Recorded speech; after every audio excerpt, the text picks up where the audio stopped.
Pwede raw kunin ng gobyerno ang hiling ng isang grupo na cash subsidy para sa minimum wage earners sa Office of the President o kaya sa General Appropriations Act. Sakaling aprubahan ay makakatanggap po ang minimum wage earners ng dagdag 500 pisong tulong. At may ulat on the spot si Dano Tingkungko. Dano? Connie, dahil nga raw sa kahirapan at inflation, hinihingi ngayon ng Associated Labor Union sa TUCT kay Pangulong Duterte na bigyan ng 500 pesos subsidy ang mga minimum wage earner. Kasabay na rin dito ang 157 pesos na wage hike para sa minimum wage earners sa Metro Manila. Sa ilalim ng Emergency Labor Empowerment and Assistance Program o LEAP program na ipinapanukala ng grupo kay Duterte, bibigyan ng 500 pesos na subsidiya kada buwan ng planong ibigay sa may 3,404,435 minimum wage earners sa private sector base sa tala ng Bureau of Local Employment taong 2011.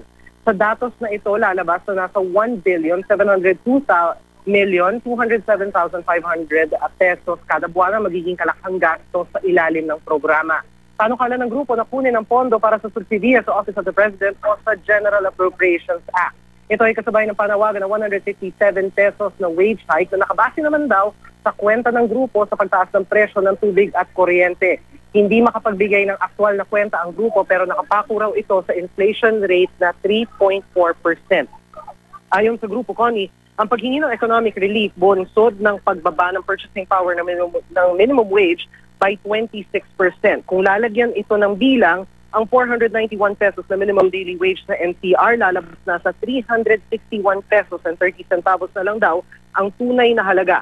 Para sa grupo, ito raw ang unang pagkakataon na hihingi sila ng subsidiya sa gobyerno kasabay ng paghingi ng subsidiya sa pribadong sektor sa forma ng taas sweldo. Malinaw raw na sadlak na sa kahirapan ng mga minimum wage earner at kailangan na raw itong tugunan.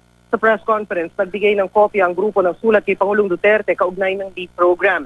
Hindi pa raw ito personal na alam ng Pangulo pero may mga back-channel talks na raw, sabi ng TUCT, sa ilang mga undersecretary at pinag-aaralan na rin daw ito ng DOLE. Ganon pa man, ipinunto ng grupo na noong February 27 sa kanilang pulong sa Pangulo, hindi man binanggit ang LEAP program, alam daw ng Pangulo na kailangan tugunan ang minimum wage. Kasabay nito, nakatakda rin daw makipag-usap ang TUCT mamayang hapon sa DOLE kaugnay sa Department Order 174 ng DOLE na ayon sa TUCT, isang malaking failure daw ng political will at taliwas sa pahayag ng Pangulo na tapusin ang kontraktualisasyon.